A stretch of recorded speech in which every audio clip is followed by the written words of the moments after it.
Hello everyone, Nubis here. I've been playing Geometry Dash for the better part of half my life, nearly 9 years now. It hasn't always been actively, but on and off, this game has always been a massive part of my life. However, for the past year and a bit, I've gotten way more into it than I've maybe ever been, and I've discovered that I'm actually kinda good at this shit. This year has been absolutely crazy for me from a GD playing perspective. I've improved an absolutely insane amount, so I really just wanted to make this video to look back on the whole year and how much has happened in the big 2024.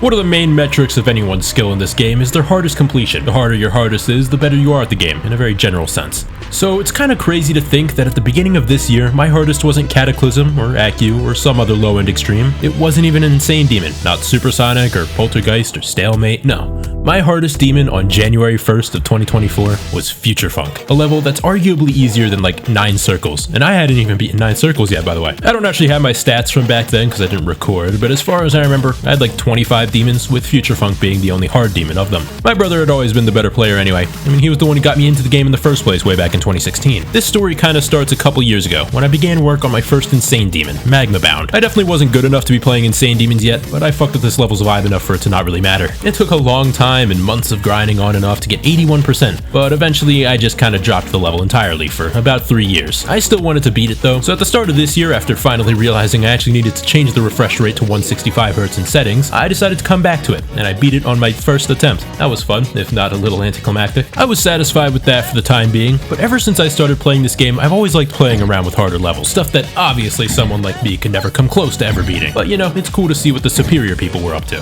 So I played Bloodbath in practice mode one fateful day. Took about 150 attempts, nothing special, but I also found it pretty fun, so I did it again. Attempt count went down to like 120. Then I wanted to see if I could do it in under 100, and then I did. In that moment, a thought thinked into my head, like my head was some kind of thinking space. I got Mega Hack, and in Mega Hack, there's this thing called no-clip accuracy. It's where you no-clip it, and it shows you how accurate you are. But you can also set a limit to how accurate you can be, so that it kills you if you go below a certain number. So in turn, I wondered if I could do 99% of Bloodbath. I wasn't going to be insane enough to actually try and beat the level for real, but I was finding these practice runs really fun, so it's a nice middle ground. I did it really quickly, only took about 2,000 attempts. So then naturally I set the cap to 99.5%, and then I did it. Then 99.6%, I did that too. I set the cap to 99.7 and never did that, but I did do regular old 99 again, and I got it in 99.91% accuracy and 5 deaths. So then another thought thinked into my head. Could I actually beat Bloodbath? This level, that when I first started playing this game, was thought to be the hardest level that might ever be completed. The absolute pinnacle of difficulty. Could I actually do it? Well, 2 months and 13.1 thousand attempts later, the answer to that was, yeah, what the fuck? I fucking beat it. I fucking beat it. Oh my fucking god. It's like some mental barrier that had been holding me back with this game had been suddenly broken. It was like something just clicked and now I could just play the game. I was very satisfied with Bloodbath, and I would be for a while. I took a step back and decided to fill in the gap between it and Magma Bound, beating some easier extremes like the good one and the shit one. Bloodbath would be my hardest until August, where the same day that I beat Terminal Butt Cheek Cancer, I picked up the second best extreme demon in the game, Edge of Blade of Justice. I was playing it for fun just to see what I could do while I was in VC with some friends. While I was playing, a rare Fortnite skin that I wanted came back to the shop. That's interesting. I'll buy it once I get this run on BOJ. Then it got removed from the shop, then everyone who bought it got refunded and kept the skin, so I missed out on an uber rare free Fortnite skin that was brought back by complete accident so I could play Blade of Justice. Sensibly, I had to commit myself to beating it now. Thankfully though, Peak of Justice is a kind level and was a very smooth experience. I beat it in 5 days and less than 10k attempts, and finally dethroned Bloodbath as my hardest demon, which in the moment felt pretty surreal to say. However, lingering in the back of my mind since a little bit after I beat Bloodbath was one level. One where out of my league would be an understatement, but yet still fascinated me. A level that at the time I believed would serve as a pretty fitting end goal for my entire Geometry Dash career. A level filled with the most brutal of timings, the strangest of gameplay, and simplistic yet simultaneously ingenious decoration. Of course, I couldn't be talking about any other level, but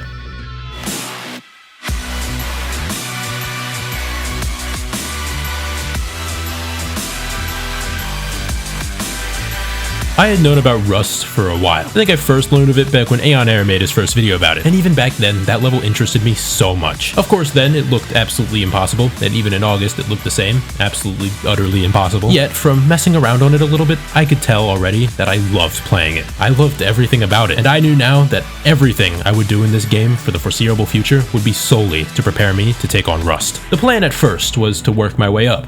I was going to beat Black Blizzard, then Sunset Sandstorm, then Congregation. A good, steady progression of timing-based levels sounds like a good plan. If I could beat Black Blizzard, that is. I had progress on Black Blizzard since before I even played BOJ, and despite loving the level to bits, I ended up just getting hard stuck on the second cube portion, which I still think is like the hardest thing ever. I couldn't even get the level in 2 runs to save my life, so I just ended up dropping it. After BOJ, I just couldn't find a level that I wanted to invest my time into as a hardest. All I could think about was how much I really wanted to beat Rust. So one day, just like I had with Bloodbath only a couple months prior, only now to a much larger jump, I said, fuck it, we ball, and started practicing Rust with the intent to beat it. With jumps like this, it's good to set some shorter term goals. Jumps are usually a long process, so only focusing on that final goal that could be months away can get real demotivating real fast. So with Rust, I was going to be setting smaller, more attainable goals for myself each month. First, I set myself some maybe lofty goals for the month of September. I wanted the level in 2 runs, and I wanted a no-clip run with 10 or less deaths. Well, at least I thought they were lofty.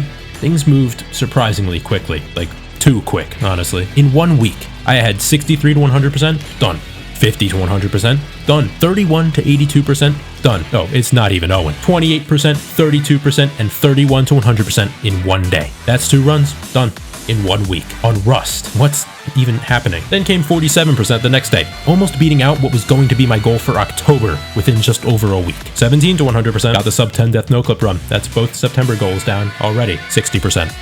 It was here I knew that I could actually do it. Like, I could do it, and I could do it soon. But even with my confidence from how well I was doing, I never expected in a million years that I would do what I did the next day. It was a run-of-the-mill day of attempts, honestly slightly worse than usual if anything. I was gaining consistency with the pre-drop, but I was dying at the first ship pretty much every time. I did get a couple of good attempts. I even got my first and only death to the wave, which is funny because that wave is genuinely like really hard. I was about to throw in the towel for the day, but something was telling me that I should just get one last run past 26%. One more time. So I did. I passed the wave, the second ship, that one double click that people insist is like the most insane thing ever put in a level, but honestly, I never struggled with it. Then I passed 60%, so regardless of what happens now, it's still a new best. And then I was there. The infamous Rust ending cube. If any part in a level was chemically engineered to cause you to become a nervous wreck, it's this part. At first it was, whoa, I'm at the ending, I wasn't expecting to get here this year. Then it was, I passed the 77 jump, and the dash orbs, and the 3 orbs after that, which I was sure that I was going to die to. But I didn't. I was alive. It was here that my heart really started pounding, faster than it had ever gone before. I was actually getting lightheaded, my hearing muffled and my eyes blurred, except for the intense focus on my little cube. Miraculously, I passed the mini cube, the hardest part of the ending. Then it's just the last 10%, and it's pure just, please don't fuck up. It's the most nerve-wracking part of the level. Every spaced out click made my heart skip a beat. But I did one after another, the hard orb timings, the gap jump, and then the last click. I fucking fluked it! Oh my fucking god! What the fuck? It was over when it felt like it hadn't even really begun. I had fluked the last 40% of my first list demon. My favorite level in the game by far, a nerve control heavy, top 100 timing demon, as a jump from something only barely harder than Bloodbath at that, in only 2 short weeks. I mean, what the fuck, man? I still don't even know how I did that. It still doesn't even feel real. Going into it, I knew what I was getting into. I was ready and expecting to pour 100,000 plus attempts into it. I was expecting to play well into 2025, and yet it was just over before October even started. The only reason that I don't have a long video on Rust like I do with Bloodlust, despite me liking Rust way more, is literally just I don't have enough footage to make a video. There's just not enough of it. I got 5 new bests the entire time. 5. I'm pretty sure that I could count the number of times that I passed 26% on 2 hands. It was literally just too fast and too lucky to make any sort of highlight video. So I kind of took that chance here now, because my god, I love this level so much, and I really wish I could have made a longer completion video. So now I was top 2,000 in the world on Pointer Crate, when I probably didn't crack 10,000 2 weeks before. What's next? I mean, I hadn't really thought this far ahead. Again, I was expecting to be chipping away at Rust for months. Well, I guess Bloodlust is kind of getting down there on the extended list, and I did always want to beat it before it fell into Legacy, so I suppose there's no better time to go for it than now.